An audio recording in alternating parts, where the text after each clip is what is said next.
First మనం చూసుకుంటే X chromosomes కలిస్తే బేబీ గర్ల్ అని అంటారు, XY అయితే బాయ్ అంటారు. సో ఇక్కడ మనం చూసుకుంటే ఇప్పుడు నవ్వే డేస్ లో చూస్తుంటే ఎవరు డెలివరీ అయినా అమ్మాయిల శాతమే ఎక్కువగా కనిపిస్తుంది. XY అనేది చాలా తక్కువ ఉంటుంది, పురుషుల సంఖ్య అనేది తక్కువ అవుతుంది. XY లో ఇప్పుడు Y క్రోమోజోమ్స్ కనుక మగవాళ్ళలో కృషించిపోతే వచ్చే అంటే ప్రాబ్లమ్స్ ఏంటి?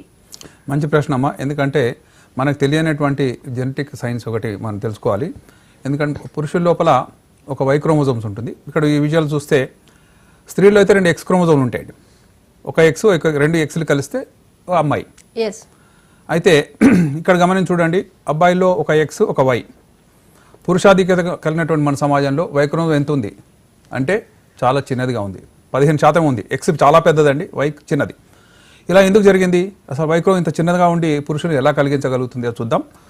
జనరల్గా ఒక 166 మిలియన్ సంవత్సరాల క్రితము ఈ రెండు సమానంగా ఉండేవి, X Y సమానంగా ఉండేవి. ఒక 1500 జీన్స్తో స్టార్ట్ అయినాయి. కానీ అవతరణ క్రమం లోపల Y క్రోమోజోమ్ మెల్లగా తగ్గుతూ పోతుంది. ప్రస్తుతం దీనిలో ఉన్న జీన్స్ కేవలం 55 మాత్రమే.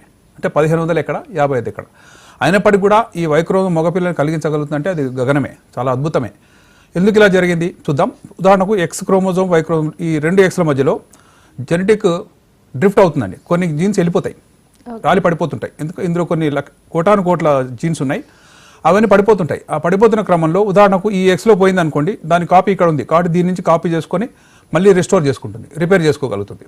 కాబట్టి స్త్రీలలో ఏ కష్టం వచ్చినా ఎన్ని జీన్స్ పోయినా నష్టమేం లేదు, మళ్ళీ ఆ X క్రోమోజోమ్ అంతే ఉంటుంది. కానీ Y క్రోమోజోమ్ అనేది ఉంటుంది. కాబట్టి దీనిలో ఏదైనా లాస్ అవుతే ఎక్స్ట్రా కాపీ లేదు, బ్యాకప్ జీన్స్ లేవు. కాబట్టి ఆ సైజ్ తగ్గడం తప్పితే దానికి రిపేర్ చేసుకునే అవకాశం లేదు. అందువల్ల కూడా Y క్రోమోజోమ్ తగ్గింది, సైజ్ తగ్గిపోయింది. అయినప్పటికీ పురుషులు కలుగుతున్నారు, అది సంతోషమే. ఇక్కడ చూడండి, ఇది మైక్రో ఫోటోగ్రాఫ్. ఇది X క్రోమోజోమ్, ఇది Y క్రోమోజోమ్. Y క్రోమోజోమ్లో అంత గొప్ప విషయం ఏముంది? అబ్బాయిలను ఎలా కలిగించగలుగుతుంది? మరి దాంట్లో ఉన్న పార్ట్స్ ఏంటి? ఏ పార్ట్ కుంచిపోతే అబ్బాయిలు పుట్టకుండా పోతారు చూద్దాం. ఇది ఒక క్రోమోజోమ్ అనాలిసిస్ అంటాం. ఈ సైడ్ చూడండి, కింద లాస్ట్లో చూడండి, మనకు 46 క్రోమోజోమ్స్ ఉన్నాయి అందరికీ. హోమోసెపియన్స్ అంటాం, అంటే హ్యూమన్ బీయింగ్స్. అందులో 23 పేర్స్గా ఉంటాయి. మొదటి పేరు 1 and 2, సెకండ్ పేరు 2 and 3, అట్లా 3 and 4 అట్లా ఉంటాయి. లాస్ట్ పేరు X and Y, sex chromosome అంటాం. అయితే ఈ క్రోమోజోమ్ లోపల Y ఎంతకాలంలో నశించబోతుంది అది చూద్దాం. 11 మిలియన్ సంవత్సరాల తర్వాత Y క్రోమోజోమ్ ఉండకుండా పోతుందంటే అప్పుడు అబ్బాయిలు ఉండే అవకాశం లేదు. మరి దానికి అర్జెంటుగా ఏదో ఒక రిపరేటివ్ మెకానిజం ఉండాలి. లేని పక్షంలో అమ్మాయిలే మొత్తం ఉన్నారనుకోండి, అబ్బాయిలు లేకపోవడం వల్ల సంతతి అంతరించిపోతుంది. మనందరం కూడా వానర సంతతి వచ్చాం, ఎన్నో రూపాంతరం చెందాం. అయినప్పటికీ కూడా కొన్ని కోట్ల సంవత్సరాల ద్వారా మనుషులు ఉంటున్నారు. ఇక్కడ చూద్దాం X and Y. Y నశించితే ఏమవుతుంది? మనకు 46 క్రోమోజోమ్ బదులు 45 ఉంటాయి. అంటే ఒక X క్రోమోజోమ్ ఉంటుంది. మరి ఈ యొక్క X క్రోమోజోమ్ బిడ్డల్ని కలిగించగలుగుతుందా అంటే కష్టమే. ఇప్పుడు జెనెటిక్స్ చేస్తున్నటువంటి ప్రయోగాల ద్వారా 2022లో ఒక ప్రయోగం చేశారండి. అందులో ఏంటంటే ఒక X క్రోమోజోమ్ పోయింది, లేక ఒక Y క్రోమోజోమ్ పోయింది, ఏం జరుగుతుంది చూద్దాం. Y క్రోమోజోమ్లో ఏ పార్ట్ ఏ పని చేస్తుంది? సెంట్రోమియర్ ఉంటుందండి, సెంటర్ ఇది. పైన ఉండే ఆమ్ పేరు, దీని పేరు P ఆమ్ లేక షార్ట్ ఆమ్ అంటారు. షార్ట్ ఆమ్లో ఏముంది? మొగతనానికి సంబంధించిన జీన్స్ ఉన్నాయి, SRY అంటాం, అంటే sex determining region on Y chromosome.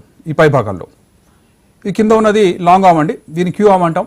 దీనిలో 3 పార్ట్స్ కనబడుతున్నాయి, AZF A, B and C. ఇవి స్పర్మ్ ప్రొడక్షన్ జీన్స్. కాబట్టి మొగతనం జీన్స్ పైన ఉన్నాయి, స్పర్మ్ ప్రొడక్షన్ కింద ఉన్నాయి. ఈ కింద ఉన్నాయి ఉదాహరణకు AZF ఈ 3 పోయినాయి అనుకోండి, ఇక పిల్లలు కలగరు, ఎందుకంటే వాడు స్పర్మ్ తయారు చేయలేడు. పైన ఉన్న SRY పోయింది అనుకోండి, అతను మొగతనం ఉండదు కాబట్టి అతను ఆడపిల్లగానే ఉంటాడు. ఈ 2 ప్రాబ్లమ్సే. అయితే మన జీన్స్ రాలిపోకుండా ఉండడానికి కొన్ని డిఫెన్స్ మెకానిజమ్స్ ఉన్నాయి, అది చూద్దాం. క్రోమోజోము కొన్ని కోట్ల బేస్ పేర్స్ ఉంటాయి, న్యూక్లియోసైడ్ షుగర్స్ ఉంటాయి, అలెనిన్ అని, గ్వానిన్ అని, రకరకాల థైమిన్ అని, యురాసిల్ అని. అవి రాలి పడిపోతుంటాయి. Natural mechanism. ఉదాహరణకు చామంతి దండ ఉందనుకోండి, ఆ పూలు చివర్లో విడిపోతుంటాయి, పడిపోకుండా మనం గట్టిగా ముడేసేస్తాం. అట్లా క్రోమోజోమ్ ముడేశారండి. ఈ నల్లగా కనబడుతుందంతా కూడా టీలోమెరేజ్ అంటారు. ఇది గట్టిగా ముడేసి రాలిపోకుండా చూస్తుంది. కొన్నిసార్లు ఇది అలా కాపాడుతూ దీని సైజ్ తగ్గిపోతుంది. కాబట్టి జీన్స్ లాస్ అయిపోయినాయి, మెల్లమెల్లగా జీన్స్ పోతున్నాయి. పోతుంటే ఇక్కడ చూడండి 1, 2, 3. ఈ 1, 2, 3 చాలా ఇంపార్టెంట్. అందులో టాప్ మోస్ట్ ఇంపార్టెంట్ నెంబర్ 1.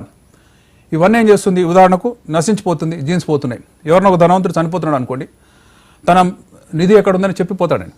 ఎందుకంటే తన బిడ్డలకో వారసులకో ఎవరు అందుబాటులో వాళ్ళకని చెప్తాడు. ఎందుకంటే ఇక టైం లేదనుకోండి, సొంత వాళ్ళు వచ్చే వరకు అంత ఏదో ఒక రాసి పెడతాడు, ఈ పేపర్ ఇచ్చేసాడు అన్నట్టు. అలాగే వై క్రోమోజోమ్ ఉన్నటువంటి ఈ SRY అనేది చాలా ఇంపార్టెంట్ నిధి మనకు. పురుషులను కాపాడే ఈ నిధిని ఎక్కడో చోట దాచుకోవాలి, ఎక్కడో ట్రాన్స్ఫర్ చేయాలి, అది నశించిపోయేలోపు అనే ప్రయత్నంలో ఏం జరుగుతుంది చూద్దాం. చాలా ఇంట్రెస్టింగ్ సబ్జెక్ట్ అండి. ఇందులో క్రోమోజోమ్స్ అన్ని విడగొట్టి చూశారు ఇందులో ఏమున్నాయని. వై క్రోమోజోమ్ ఉన్న ఇంపార్టెంట్ పార్ట్స్ని వేరే క్రోమోజోమ్ ట్రాన్స్ఫర్ చేయొచ్చా, ట్రాన్స్ఫర్ చేసుకుంటే మనిషి బతికే అవకాశం ఉంది చూద్దాం. క్రోమోజోమ్ 180 సెంటీమీటర్లు ఉంటుందండి, అంటే ఆల్మోస్ట్ 2 మీటర్లు ఉంటుంది. దాన్ని విడగొట్టి చూస్తే కనీసం 50 మిలియన్ పేర్స్ ఉంటాయి, బేస్ పేర్స్ ఉంటాయి. కట్ చేసి చూశారు, అందులో స్పెషల్గా ఏముంది SRY అనేది, అది ఇంకో చోట ఎక్కడైనా ఉందా, ఉంటే అది బ్యాకప్ కాపీగా పనికొస్తుందని చూశారు. అయితే ఈ గ్రీన్ కలర్లో చూడండి చిన్న రింగ్, ఇది SRY, సెక్స్ డిటర్మిన్ రీజియన్. దీన్ని కాపాడితే చాలండి. పురుషులు ఉంటారు, పురుషులు పిల్లలు కలిగించలేదు తర్వాత విషయం, ఎందుకంటే పురుషులు ఉండాలి, ఉన్న తర్వాత మిగతా క్రోమోజోమ్స్ని బాడీ ఏదో విధంగా తయారు చేసుకుంటుందనే ఆశ ఉంది. అయితే ఈ బేస్ పేర్స్లో మెయిన్గా SRYని కాపాడే ప్రయత్నం ఏం చేశారు, కొన్ని జంతువుల్లో వై క్రోమోజోమ్ నశించిపోయింది. అవి పోయినాయా అంటే పోలేదండి. ఇది చాలా ఆసక్తికరమైన విషయం, ఎందుకంటే వై క్రోమోజోమ్ పోతుందని మనం గగ్గోలు పెడుతున్నాం, రకరకాల చర్చలు చేస్తున్నాం, కానీ అది పోగొట్టుకున్న సంతతి ఏమైంది. దీని పేరే స్పైనీ ర్యాట్ అండి, జపాన్లో ఉంటుంది. ఇది ముళ్ళ ఎలుక, దీనికి వై క్రోమోజోమ్ లేదు, దానికి 2 ఎక్స్లే ఉన్నాయి, కానీ అది రిప్రొడ్యూస్ చేస్తుంది. మరి ఏం జరిగింది, 2 ఎక్స్లే ఎలా అబ్బాయిని కలిగించగలినాయి, మగ ఎలుకని కలిగించగలినాయి అని చూస్తే SRY అనేది ఏదైతే మగదానికి సంబంధించిన జీన్స్ ఎక్స్ మీదకి ట్రాన్స్ఫర్ అయినాయి. సో 2 ఎక్స్ క్రోమోజోమ్లు ఉంటాయి, కానీ వాటిలో ఉండే జీన్స్ కొంత డిఫరెంట్గా ఉన్నాయి. ఇంకొక ఇది చూడండి, ఇది మోల్వోల్ అంటారు, ఆస్ట్రేలియా ఉంటుంది. దీనిలో కూడా వై క్రోమోజోమ్ పోయింది. ఈ 2 మ్యామల్స్ అండి, క్షీరదాలు, పాలిచ్చేటువంటి జంతువులు, లైవ్ బిడ్డల్ని కనే మ్యామల్స్. ఇది కూడా చాలా చిన్న సైజు ఉడతలాగా ఉంటుంది, దీని పేరు మోల్వోల్. దీనికి కూడా వై క్రోమోజోమ్ లేదు. ఎప్పటి నుంచి లేదు, ఆల్మోస్ట్ 2 మిలియన్ సంవత్సరాల నుంచి లేదు. అంటే అన్ని సంవత్సరాల నుంచి కూడా అంతరించి పోలేదు అనేది ఒక ఊరట కలిగించే అంశం అండి, ఎందుకంటే పురుషులు పోరు, కానీ పురుషుల సంఖ్య తగ్గచ్చు. ఇక్కడ చూద్దాం, ఇది ప్లాటిపస్ అంటారండి, డక్బిల్ ప్లాటిపస్ అనేది యాక్వాన్ అంటే నీళ్ళలో ఉండే జంతువు. దీనికి 5 ఎక్స్ క్రోమోజోమ్లు 5 వై క్రోమోజోమ్లు ఉంటాయి. అబ్బో ఇన్ని ఎందుకు ఉన్నాయి, ఇవేం చేస్తున్నాయి అని చూస్తే ఆ వై క్రోమోజోమ్ అంత పవర్ఫుల్ లేవు. అంటే వై క్రోమోజోమ్ ఉన్నటువంటి స్ట్రెంగ్త్ సంతతికి మారుతుంటుందని, మనుషులో ఉండేటువంటి వై క్రోమోజోమ్ చిన్న సైజు వై క్రోమోజోమ్ కూడా బిడ్డలు కలిగించగలుగుతుందని. ఎలా జరుగుతుంది చూద్దాం. ఉదాహరణకు ఇదొక ఎక్స్, దీనిలో పోయింది, కొన్ని జీన్స్ పోయినాయి, పోతే రెండో దాన్ని తీసుకొని రిపేర్ చేసుకుంటుంది. రిపేర్ చేసే కెపాసిటీ దానికి ఉంది. అదేవిధంగా ఉదాహరణకు వై క్రోమోజోమ్ పోయింది అనుకుందాం, ఏం జరుగుతుంది, ఒకటి ఆపోజిట్ ఉన్నటువంటి ఎక్స్ క్రోమోజోమ్ అన్నా ఇవ్వాలి, లేకపోతే ఆటోజోమ్స్ నేను చెప్పానండి, అంటే 2 chromosomes X chromosomes X and Y, కానీ మిగతా 44 క్రోమోజోమ్స్ ఉంది మనకి. అవి ఎందుకు పనికి వస్తున్నాయి అంటే మన హార్ట్ కానీ, బ్రెయిన్ కానీ, లివర్ కానీ, మసిల్స్ కానీ, నర్వ్స్ కానీ పనిచేయడానికి. సో వాటిలో ఒకదాన్ని సెలెక్ట్ చేసేసుకొని 41 క్రోమోజోమ్ మీదనో ఆ SRY జీన్ వెళ్ళింది అనుకోండి, మళ్ళీ బతికే అవకాశం ఉంది. ఇవన్నీ ఎప్పుడు జరుగుతాయి చూద్దాం. ఇది డార్విన్ ఎవల్యూషన్ థియరీ అంటారండి. అంటే డార్విన్ కనుక్కున్నాడు, ఏ కష్టం వచ్చినా సరే ఆ సంతతి ఒక డిఫెన్స్ మెకానిజం ముందే ప్లాన్ చేసుకుంటుంది. ఇక్కడ చూద్దాం, మనందరి చెవులు ఒకసారి మళ్ళీ గమనించుకుందాం. చిన్న బుడిపి ఇక్కడ ఉంటుందండి. మీరు ఎవరైనా తెలియకపోతే ఇప్పుడు మళ్ళీ చూసుకోవచ్చు, అద్దం పెట్టుకుని ఫోటో తీసుకొని చూసుకోవచ్చు. చిన్న బుడిపి ఇక్కడ ఉంటుందండి పై భాగంలో, చెవి పై భాగంలో. ఇదేంటి అంటే ఇది డార్విన్ ట్యూబర్కుల్. ఇది కోతులు ఉండేదని పెద్దదిగా, ఈ ట్యూబర్కుల్ చాలా పెద్దదిగా ఉంది ఇక్కడ. అది మనం కోతుల నుంచి వచ్చాం కాబట్టి మెల్లగా చిన్నదవుతూ ఇక్కడ కనబడినట్టు ఉంది. ఇదేం పని చేసేది అంటే ఇవి జనరల్గా క్రిమి కీటకాలు వచ్చి చెవుల మీద వాళ్తే అది ఊపుకోవడానికి పనికొచ్చేది, బాగా పనిచేసి దీంట్లో మసలు ఉండేది కాబట్టి అది మనకు అవసరం లేదు కాబట్టి చిన్నదైపోయింది. సో డార్విన్ ఏం చెప్పాడు, ఏ కష్టం ఏ సంతతికైనా సరే ఇలాంటి కెపాసిటీ ఉంది. ఇక్కడ చూడండి, ఒక అబ్బాయి పుట్టాడు, తోక ఉంది. మనుషులు పుట్టినవాడే రీసెంట్గా హాస్పిటల్లో ఇలా పుడితే తల్లిదండ్రులు అసలు తీసుకుపోవడానికి నిరాకరించారు. ఇదేదో అనార్థం జరిగింది, ఇది మా ఇంటికి మంచిది కాదని చెప్పి వద్దంటే నచ్చ చెప్పామండి. ఎందుకంటే ఇది అవతరణ క్రమంలో కోతులకి తోకలు ఉండేవి, మనం కూడా తోకల నుంచి వచ్చాం, కానీ మర్చిపోయాం, లేక ఇష్టపడం తెలుసుకోవడానికి. కానీ కొన్నిసార్లు ఆ పాతకాలం ఉన్నటువంటి అలవాటు కొన్నిసార్లు మళ్ళీ రీసర్ఫేస్ కావచ్చు. ఇక్కడ చూద్దాం, మనిషి యొక్క పిండం ఇది, తల్లి గర్భంలో ఉన్నటువంటి బిడ్డ 3 నెలల లోపు. ఇది పిల్లిలో ఉన్నటువంటి ఎంబ్రియో. దీనికి ఒక తోక ఉందండి కోతికి, మనిషికి కూడా తోక ఉంది. అంటే తల్లి గర్భంలో మనందరికీ తోక ఉంది, కానీ 9వ నెల కల్లా ఆ కోతి మటమాయమైంది కాబట్టి మనం పుట్టేటప్పుడు మనకు తోకలేదు. కాబట్టి అవతరణ క్రమంలో కొన్ని ఉంటాయి, మనం వెంటాడతాయి, అవసరమైతే ఉంచుకుంటాం, లేదంటే తీసేస్తాం. అంటే బాడీలోంచి వెళ్ళిపోతుంది. అపెండిక్స్ ఉంది, జంతువులకు చాలా పెద్ద అపెండిక్స్ ఉంటుందండి, మనకి చిటికెన వేలు అంత ఉంటుంది. ఎందుకు అంటే జంతువులు బాగా గడ్డి తింటాయి, గడ్డి అరిగించుకోవాలంటే అపెండిక్స్లో ఎంజైమ్స్ ఉన్నాయి. మనం గడ్డి తినట్లేదు కాబట్టి అపెండిక్స్ చిన్నదైనా పర్లేదు, మొట్టమైనా పర్లేదు. ఇక్కడ చూద్దాం, ఈ అమ్మాయిని అమెరికాలో చూశాను నేను, తోక ఉంది, పెద్ద తోక ఉంది, ఆల్మోస్ట్ 15 సెంటీమీటర్లు ఉందండి. ఆమె ఏం బాధపడట్లేదు, ఆమె తొలగించమని అడగట్లేదు, కేవలం ఆమె పెళ్లి చేసుకుంటా అంటే బాయ్ ఫ్రెండ్ అడిగాడు తీసేయమని, తీసేసామండి. ఇది కూడా ఆమె ఏమి రాక్షస కాదు, లేక ఆమె వల్ల సమాజానికి కానీ ఆ గ్రామానికి కానీ ఇబ్బంది ఏం కలగవు, కానీ అవతరణ క్రమంలో వచ్చిన మార్పులు. సో చివరికి సారాంశం ఏంటంటే వై క్రోమోజోమ్ నశించితే ఏమవుతుంది, అసలు ఎందుకు ఈ ప్రాబ్లం వచ్చింది, ఎందుకు పోతున్నాయంటే స్థూలకాయం వల్ల కానీ, స్ట్రెస్ వల్ల కానీ, లేక ఫాస్ట్ ఫుడ్ కల్చర్ వల్ల కానీ, ఆల్కహాల్ వల్ల కానీ, డ్రగ్ అబ్యూస్ వల్ల కానీ, వీటన్నిటి వల్ల జీన్స్ అనేవి స్ట్రెస్లో ఉన్నాయి. ఇక్కడ చూద్దాం, ఇది వై క్రోమోజోమే. దీనిలో ఇంపార్టెంట్ పోర్షన్ సెంటర్లో ఉందనుకుందాం. ఇది డిలీట్ అయిపోయింది, లేదిక. లేని పక్షంలో పురుషుడు అపాయంలో పడతాడు కాబట్టి దాన్ని తీసుకెళ్లి ఒక ఎక్స్ క్రోమోజోమ్ పెట్టారండి. ఇలా పెట్టి ఆ సంతతి నడిపించుకుంది. కానీ ఇలా జరిగిన తర్వాత మనుషులు ఇలాగే ఉంటారనే రూల్ ఏం లేదండి. మనుషులు మారచ్చు, మనుషుల షేప్ మారచ్చు, వాళ్ళ హైట్ మారచ్చు, కానీ పురుషుల్లో రకరకాల మార్పులు వస్తాయని. స్త్రీలు అలాగే ఉంటారు కానీ పురుషుల యొక్క షేప్ మారచ్చు. అయినా సరే పురుషులు ఉంటారు. మనం చేయాల్సింది ఏంటంటే జీన్స్ ఫర్దర్గా త్వరగా లాస్ కాకుండా ఉండడానికి మంచి అలవాట్లు ఉండాలి, హెల్దీ హ్యాబిట్స్ ఉంటే ఎక్కడ జీన్స్ లాస్ కాదు అనేది ప్రస్తుతం ఉన్నటువంటి పరిజ్ఞానం. కాబట్టి ఎవరైనా సరే మంచి అలవాట్లు ఉండాలి. ఆల్కహాల్, కోకేను ఇవన్నీ ఇష్టంగా కొంతమంది రిచ్ పీపుల్ చేస్తుండొచ్చు, కానీ వాటన్నిటి వల్ల జీన్స్ లాస్ అవుతున్నాయని, వాడే కాదు వారి సంతతి కూడా నశించిపోయే ప్రమాదం ఉందని తెలుసుకోవాలి. కోసం ఏంటంటే ఇక్కడ చూడండి, కొంతమంది XYY అనే క్రోమోజోమ్స్ ఉన్నారండి. వీళ్ళు కూడా కొంతమంది మనలో ఉన్నారు.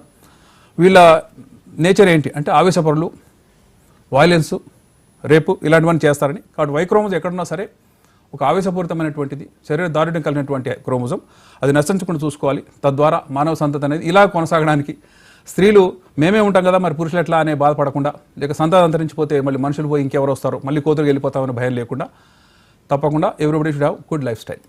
అంటే శ్రీధర్ గారు ఇప్పుడు మీరు చెప్పినట్లు మనం ఇప్పుడు చూస్తే స్పర్మ్ని దాన్ని తీసుకొని ఒక స్టోరేజ్ చేసేసి టెస్ట్ ట్యూబ్ బేబీలో IVF ద్వారానో పిల్లల్ని కనిస్తున్నాం. సో ఇప్పుడు మనకి ఫ్యూచర్లో వై క్రోమోజోమ్స్ తగ్గిపోతా ఉంటాయి, అంతరించిపోతుంది అనేది మీరు చెప్తున్నారు ఇప్పుడు. సో అలాంటిదే ఇప్పుడు ఎలా అయితే మన స్పర్మ్ని మనము స్టోర్ చేసుకుంటామో అలానే వై క్రోమ్స్ కూడా చేసుకోవచ్చు అంటారా? అలాంటి టెక్నిక్ వచ్చే అవకాశం ఉందంటారా? తప్పకుండా ఉందండి. ఇప్పుడు ప్రస్తుతం కూడా అందుబాటులో స్పర్మ్స్ మనం స్టోర్ చేయొచ్చు. ఎలా అంటే -186 డిగ్రీ సెంటీగ్రేడ్, అంటే మంచు ముఖం కంటే టైట్గా ఉంటుంది.